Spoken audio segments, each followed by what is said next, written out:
Hello everyone, and welcome back to In My Opinion, where we discuss current events in layman's terms, because knowledge is power, and you will soon find out that I have an opinion about everything. What is up, good people? I am so sorry. I have been on a major unplanned hiatus. The allergies took me completely out. I've never had allergies in my life, and the pollen wiped me out. I was out for like a week and a half, went and got my second COVID shot, and that took me out of commission. So I have been out of commission for about 2 weeks. We have a lot to discuss, so I'm gonna try to get these videos to you guys back to back to back for the rest of this week. I hope all is well. We have a few topics to get into today, and specifically we're gonna focus on motherhood. There's a few different aspects, a few current events going on regarding motherhood, and I want to discuss my opinion with you guys. So let's get right into it.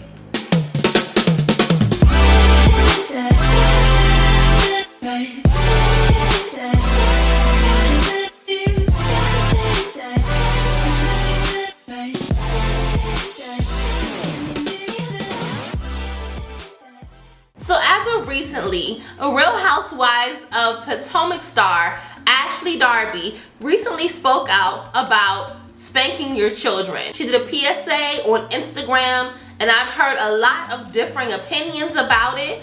Let's take a look at the clip, and then we'll discuss it from there. A lot of responses about the sign I posted regarding how antiquated, outdated, and unnecessary spanking is to children. There have been a lot of insults to me about how I'm a new parent. What do I know? I'm trying to tell everybody what to do, X, Y, and Z. But for the most part, there's been an overwhelmingly positive response where people are agreeing, and it makes me so happy to know that we are evolving, that we are learning, and we are doing better. For those of you who are continuing to stand by, believing and perpetuating the idea that showing physical pain is also showing love, which is just so counterintuitive and backwards if you actually think about it, I encourage you to do some research. Look into the extensive research that has been done about children's development and the negative ramifications later in life.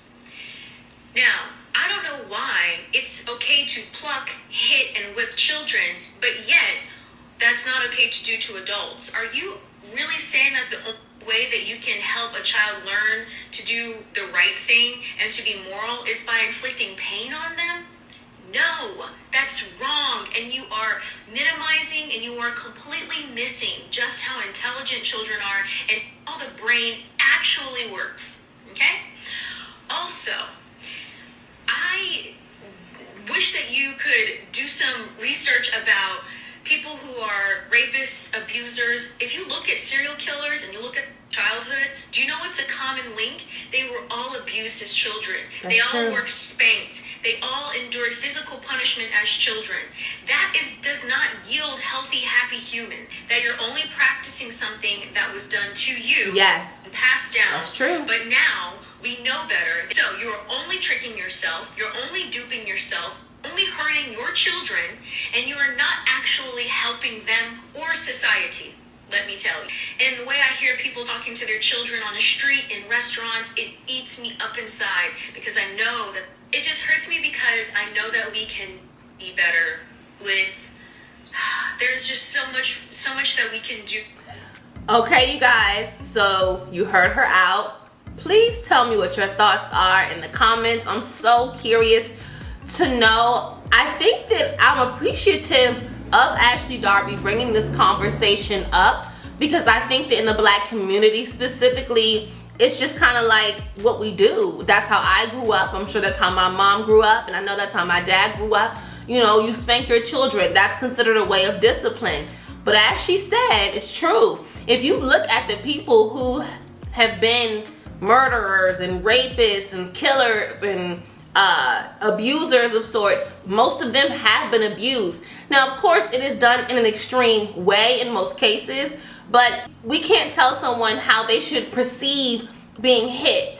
As she said, that can be traumatic. Some kids might not trip, or a hard-headed kid, and it might not seem like it affects them, but for other kids it could be internalized and it can deeply affect them, and honestly there can be a distrust. I want to be respected. I know they say respect is fear, blah blah blah, but there's so much to be fearful of out in the world. I want my baby to know that she can trust me and she can come to me without flinching or feeling fear, because as parents, it is our job as moms especially to make our children feel comforted and that this is a safe space. And as she said, we do it because that's how we've been brought up. I grew up being spanked, and I am not gonna lie, I am a pretty aggressive person. So as she says that and I'm listening, it resonates with me because I grew up being spanked from my mom. I lived with my mom for the beginning years of my life, and then towards my middle school, high school years, I lived with my dad, and both of them do believe in spanking. And I can tell you, it wasn't a great feeling. When my dad did it, it really hurt my feelings because he's a man and I'm a little girl.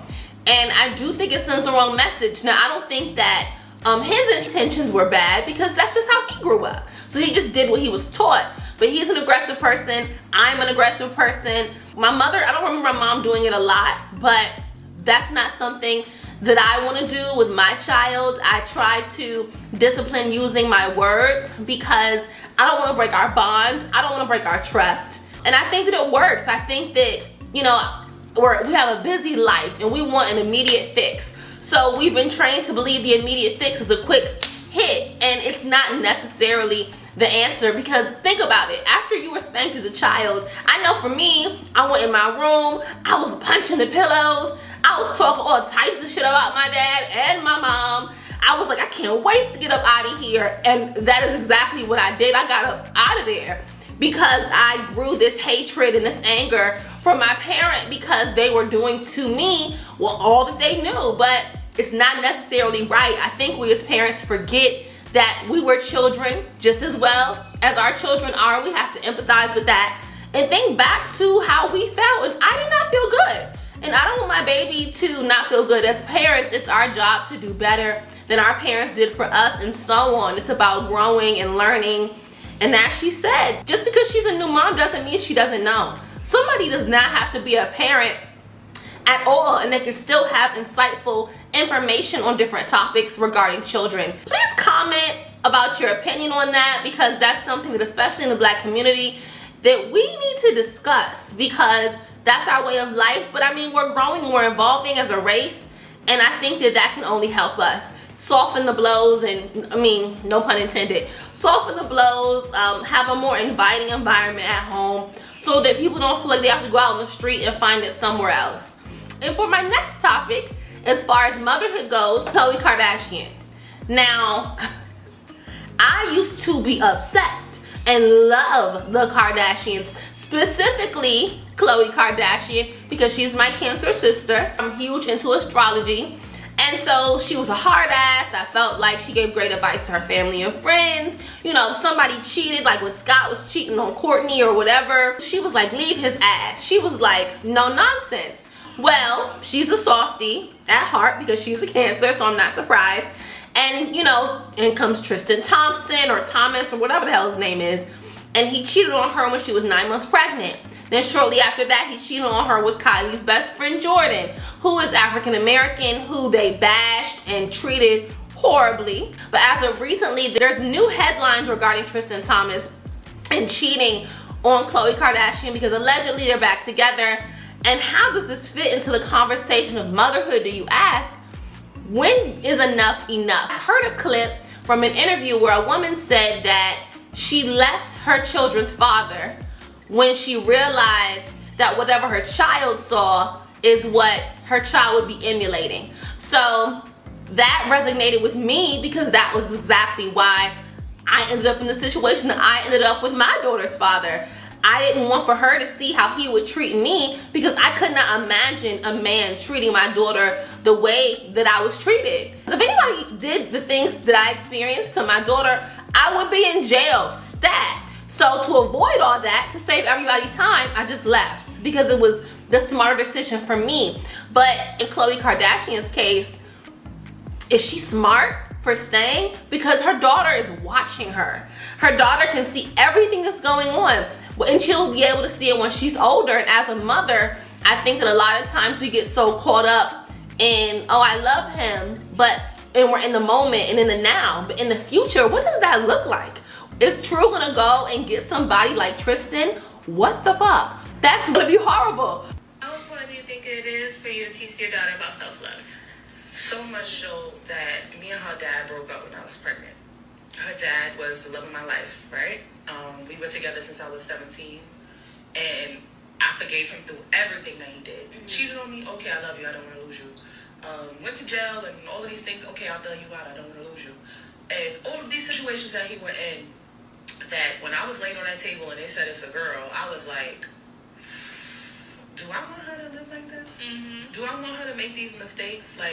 Because ultimately, you could treat her like a princess, like a queen, but she's going to let men treat her how I let you treat me. So that's what people don't understand when they talk about having a father in your life. You can have the best father you want, but how's your mama getting treated? That's what we follow. You better speak that truth. So it's just like, for me, I did not want her to live that. Because it's like, I was doing all of that because I loved him. Self-love. That is the key wording right there. It's about self-love. I understand that you want to have a family, and I understand that you want to show your child that a mom and dad is in the household, but at what cost are you willing to do that? When you're a woman birthing another woman, that's a huge weight to carry. And how serious do you take that job if you are allowing another man, father or not, to disrespect you in front of your child? What type of example are you setting, Chloe? Kids always end up doing what they see their parents do. Interestingly enough, I'm so independent that I realized at 32 years old, I am an unmarried single mother, as my mother was at 32 years old. And there's nothing wrong with that, because it made me a very strong, independent person. But I realized I'm living my mother's life because that's what I watched. So, Chloe, unless you want True to be out here getting cheated on, disrespected, left and right, leave his ass. Peace and blessings to those dealing with those struggles. I've been there. I know it's hard. Be strong. Keep your baby right in the middle of your thoughts and focus on exactly what's important, which is them. Because these babies do not ask to be here, so it's on us to give them the best life possible. Which leads me to Willow Smith. Let's talk about the best life possible. Now, you guys can say what you want about the Smith family. Will and Jada are some bomb ass parents. Like, this little girl Willow recently, I can't play it because I'll get a copyright, but she got Jada's rock band together and she did a Mother's Day concert for her, and I absolutely adored it. I absolutely love how Will and Jada love their children. They love their children in a way that I wish that I had been raised, and I try to raise my child. They love their children based off of who they are. And they said something that I love so much. Will said that they are not ours, they're ours to water. And I'll let you guys hear the clip from the Red Table Talk that they did about Father's Day. And I always tell people about this clip because I think so many parents need to hear it because it's just so insightful. And I aspire and dream to be this type of open-minded parent. And I would hope that my children would flourish and be beautiful and be free and love life and love people and be generous in the way that all three of their children are. So let's look at that clip.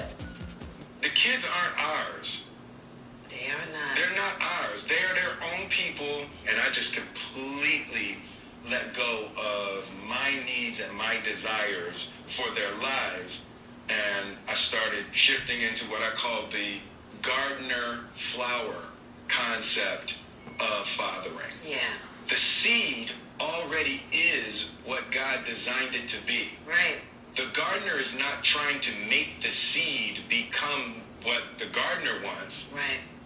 The gardener wants to create an environment where the seed can become what it wants to be. Absolutely. Where I'm going to provide nourishment and I'm going to provide support, but I am not going to preconceive what you need to be. There is a real arrogance in that. Real talk. And it's like letting go of my picture of what I wanted them to be. Yeah. and allowing them to lead. For me, that's really all you can do for your kids. Absolutely. That's all you can do. They're going to have to figure it out for themselves. But When they're in that inevitable pits of life. yeah, you know, and just to have something that they can come back to where they know it's not impossible.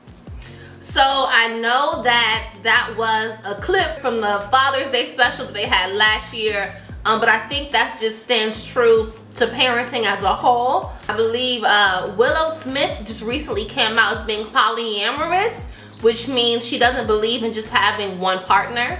She believes that she can love as many people as she wants to, have as many sexual relations with as many people as she wants to. And her mother was open to that, and she was respectful to the fact that Willow is an adult.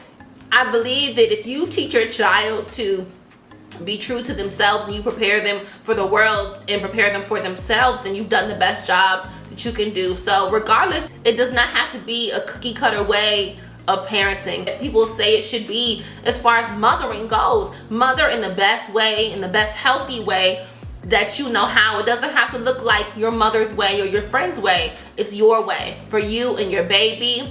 Happy Mother's Day, in my opinion. I hope you guys have a beautiful Mother's Day. For those of us that have lost our mothers up above, I dedicate this episode to my mother, Barbara Abrams Woods, my queen, my muse, to everything it is that I do. Happy Mother's Day to her. To all the mothers out there, happy Mother's Day. The godmothers, the grandmothers, the aunties, everybody involved in mothering these children and making life just a little bit easier, as hard as it can be. Thank you. Let's also keep in mind that the coronavirus is still very much here and very real. We're gonna wear our masks because I love you guys and I want you guys to be here next Mother's Day with all of us. And remember, the world is small. Do not let little walls cage you in. Good night. Yeah. We just take it one day at a time. We just miss the finesse with the grind. All I see is them racks on my mind.